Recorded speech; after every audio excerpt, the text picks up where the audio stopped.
দাদা, ডক্টর সাহেব আপনাকে জিজ্ঞাসা করছে, হাসিনাকে যেভাবে ভারত আশ্রয় দিয়েছে, বাংলাদেশের পতিত এক সরকার যে ছিল গণহত্যাকারী, দেশ ধ্বংসকারী, একজন লুণ্ঠনকারী, তাকে ভারত যেভাবে আশ্রয় দিয়েছে, ভারতের বুদ্ধিজীবী মহল, ভারতের সাংবাদিক মহল, ওনারা কি কেউ এই বিষয়ে কোনো প্রতিবাদ করেছে, কোনো মন্তব্য করেছে যে তাকে এভাবে আশ্রয় দেওয়া ঠিক না? হ্যাঁ, এই প্রশ্নটা আপনি খুব ভালো করেছেন যে মানে এই বিষয়টা জানতে চেয়ে আমি আপনাকে এক কথায় বলতে পারি, শেখ হাসিনা এখানে আশ্রয় পাওয়ার পর থেকে 5ই আগস্টের পর থেকে এখনো পর্যন্ত কোনো রকম কোনো এ বিষয়ে প্রশ্ন বা প্রতিবাদ হয়নি এবং ভারত সরকার কোনো রাজ্য সরকার এখানে কোনো বক্তব্য রাখেনি, যেহেতু এটা পররাষ্ট্র বিষয়ক ব্যাপার। ভারত সরকার 3টে কথা বলেছিল। প্রথম বলেছিল আমাদের একটা মানবিক ব্যাপার, দ্বিতীয় হচ্ছে পড়শি দেশ, যার তৎকালীন প্রধান ছিলেন আমাদের একজন বন্ধু এবং আমাদের হিতৈষী, এবং তৃতীয় হচ্ছে রাজনৈতিক আশ্রয়, সেটা দেওয়া যেতে পারে। এবং আরেকটি কথাও আমাদের বিদেশমন্ত্রী জয়শঙ্কর বলুন, স্বরাষ্ট্রমন্ত্রী অমিত শাহ বলুন, বারবার বলে গেছে, কারণ যখন বারবার বাংলাদেশ থেকে বলা হচ্ছিল যে শেখ হাসিনাকে ফেরত দিন, কেন আপনারা আশ্রয়তে রেখেছেন, তার একটাই বিবৃতি আমাদের দেশবাসীর কাছে রেখে গেছেন যে একটা আইন মেনেই এটা করা হয়েছে। কি আইন সেটা আমরা সাধারণ মানুষ অত জানি না, কিন্তু আন্তর্জাতিক আইন মেনেই আমরা শেখ হাসিনাকে এখানে আশ্রয় দিয়েছি। এখানে আমাদের কোনো আমরা কোনো বেআইনি কাজ করিনি এবং এর বাইরেও তারা কোনো উত্তর বা কোনো নো কমেন্টস জায়গায় রয়েছেন, যার ফলে ভারতবাসী বলুন, ভারতীয় রাজনৈতিক অন্যান্য বিরোধী দলের নেতা নেত্রীরা বলুন এবং সাংবাদিকরা বলুন, এ বিষয়ে কোনো কমেন্টস শেখ হাসিনার ভারতে থাকা নিয়ে করেনি, না কোনো আন্দোলন, না কোনো প্রতিবাদ, এখানে কিচ্ছু হয়নি। শুধুমাত্র রাহুল গান্ধী একটু পার্লামেন্টে 2-4 বার বলেছেন যে এটা নিয়ে আপনাদের স্ট্যান্ড পয়েন্টটা কি, সেই জায়গায় দাঁড়িয়ে ভারত সরকার বা তারা পার্লামেন্টে বরাবরই বলে গেছেন যে আমরা যা করেছি বা আমরা যা সিদ্ধান্ত নিয়েছি সেটা আন্তর্জাতিক আইন মেনে নিয়েছি, এর বাইরে আর কোনো কথা তারা বলেননি, যার ফলে ভারতবাসীরা বা ভারতবর্ষ থেকে কোনো প্রতিবাদ হয়নি। এবং এই বিষয়ে একটি কথা আমি আপনাদের আবার বলবো, এটা আপনারা জানবেন, এখনো পর্যন্ত আজকের তারিখ পর্যন্ত ভারতবর্ষে মুজিবুর রহমানকে একটা হিরোইক ক্যারেক্টার হিসেবে দেখানো হয়েছে। এটা ইতিহাস বইতে, যারা আমাদের 5, 6, 7, 8 এর ইতিহাস বই সিলেবাসে মুজিবুর রহমানকে পড়ানো হয়, এখনো পড়ানো হয়, তিনি এখনো আমাদের এখানে পূজনীয়। রিসেন্টলি অমর্ত্য সেনও মন্তব্য করে গেছেন, যেগুলোর ইম্প্যাক্ট ভারতবর্ষে এবং মিডিয়া তো আছেই। ফলে আমাদের এখানে মুজিবুর রহমান পূজনীয় ব্যক্তি, যার ফলে আজকে বাংলাদেশের এবং ভারতের সাধারণ মানুষের মধ্যে বা ভারতবর্ষের বাংলার, বিশেষ করে এপার বাংলার সাধারণ মানুষের মধ্যে বাংলাদেশের প্রতি একটা বিদ্বেষ তৈরি হয়েছে, বাংলাদেশ প্রশাসনের প্রতি একটা বিদ্বেষ তৈরি হয়েছে। এটা আমি সাধারণ মানুষের কথা বলছি, আপামর মানুষের। তার একটাই কারণ, যেভাবে আমরা শেখ মুজিবুর রহমানকে দেখানো হয়েছে, যেভাবে তার ফলে তার কন্যার প্রতি একটা সফট কর্নার তৈরি হয়েছে, তার কন্যার প্রতি একটা সফট কর্নার তৈরি আছে, এইগুলো সব একসাথে করে দেখা গেছে যে বাংলাদেশের সেই আওয়ামী লীগ সরকারের প্রতি যে বন্ধুত্বপূর্ণ অবস্থানটা রেখেছিল, সেই ব্যাপারটা ভারতবাসীর মধ্যে, বাংলার মধ্যে ভীষণভাবে আজও বিরাজ করছে। এটা একটা মাইথোলজি বলে না, মুজিবুর রহমানকে একটা মিথ করে দেওয়া হয়েছে আমাদের এখানে।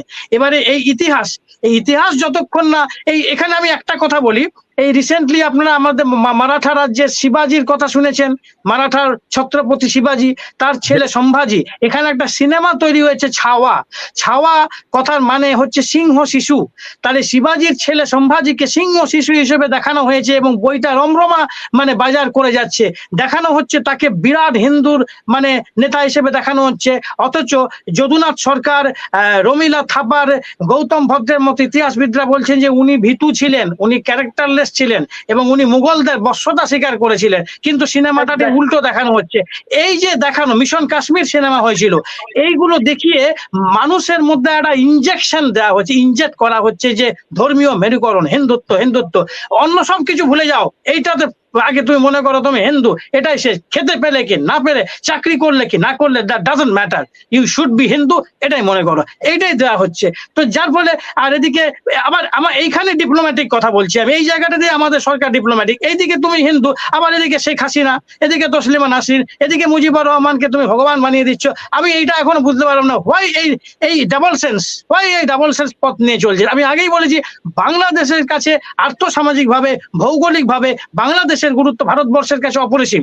বাংলাদেশকে হাতে রাখতে পারলে ভারতের সোশিও ইকোনমিক্যাল সাউথ এশিয়ার দিকটা অনেক বেশি ফাইন্যান্সিয়ালি অনেক বেশি মানে সুবিধা করা যায়। অথবা একটা স্বার্থের ব্যাপার থেকে গেছে, স্বার্থ সংঘাত এখন কায়েমি স্বার্থে এখন আঘাত পড়েছে, যার জন্য আজকে এইরকম একটা জায়গায় চলে এসছে। শেষ কথা বলছি, শেখ হাসিনাকে এই দেশে যে আছে তাতে ভারতবর্ষের কোন রকম কোন রিয়াকশন এখনো পর্যন্ত নেই এবং থাকবেও না। ওপেন রিয়াকশন এটা নিয়ে কেউ করবেও না, কারণ জানে যে ওপেন রিয়াকশন এটা করা, আমি আগেই বলেছি এটা নিয়ে ওপেন রিয়াকশন করবে না। কারণ ভারতবর্ষ, বাংলার এপার বাংলা, ত্রিপুরা রাজ্য সবই বলুন না কেন, সবাই তো মুজিবুর রহমানকে ভগবান হিসেবে দেখে এসছে, পরম পূজনীয়। তো তার কন্যা এখানে আছে, বরং মানে সেটা তো তারা প্রতিবাদের কোনো জায়গায় নেই। উল্টে বাংলাদেশের, বর্তমান বাংলাদেশের মধ্যে ইভেন মোহাম্মদ ইউনূসের প্রতিও এখানে একটা ক্ষোভ তৈরি হচ্ছে। কারণ আবার বলছি, আপনি যেভাবে ইনজেক্ট করছেন, আপনি যেভাবে দেখাচ্ছেন, আপনি যেভাবে খাওয়াচ্ছেন, এখানকার মানুষ সেভাবেই খাচ্ছে, সেভাবেই দেখছে, খায়। আমি এই যে শব্দটা ব্যবহার করলাম না, মানুষকে খাওয়ানো হয়, ইনজেক্ট করা হয়, সেটা খায়। আমাদের দেশে থার্ড ওয়ার্ল্ড কান্ট্রি গুলোতে এগুলো সব থেকে বেশি দেখায়। থার্ড ওয়ার্ল্ড কান্ট্রি গুলোর মানুষদের মধ্যে সেই কনসাসনেস কাজ করে না, আমি যেটুকু বুঝেছি। মানে আপনি 500 টাকা দিলে ভোট বিক্রি হয়ে যায়, আপনি একটু টাকা দিয়ে তাকে পারচেস করে নিতে পারছেন, আপনি যা বুঝিয়ে দেবেন সেই বুঝে যায়। তো এইবার আজকে এই সিনেমাটায় দেখানো হয়েছে, শিবাজি সিনেমায় বুরহানপুর বলে একটা জায়গা, আওরঙ্গজেব যখন মুঘল সম্রাট সম্ভাজিকে অ্যাটাক করতে মানে যাচ্ছিলেন অভিযান করতে, তখন বুরহানপুরে আওরঙ্গজেব তার নাকি সোনা গয়না সব ওখানে জমা করে মানে কোথাও গুপ্ত জায়গায় রেখে যাচ্ছেন। এটা সিনেমা দেখানো হয়েছে। ও আপামর ইউপিয়ান, উত্তরপ্রদেশের আপামর জনগণ ওই বুরহানপুরে সব রাত্রেবেলায় লাইট নিয়ে যাচ্ছে, গিয়ে মাটি খুঁড়ে খুঁড়ে দেখছে যে ওখানে ধনসম্পদ আছে কিনা। তো এই হচ্ছে consciousness of the people of India. এটা বলতে আমার লজ্জা লাগছে, but it is fact, it is indeed, এটা ঘটনা। তো এটা কতটা হাস্যকর আপনি ভাবুন তো, মানুষ যে এই জায়গায়, আমাদের দেশের মানুষ এইভাবে প্রভাবিত হয়।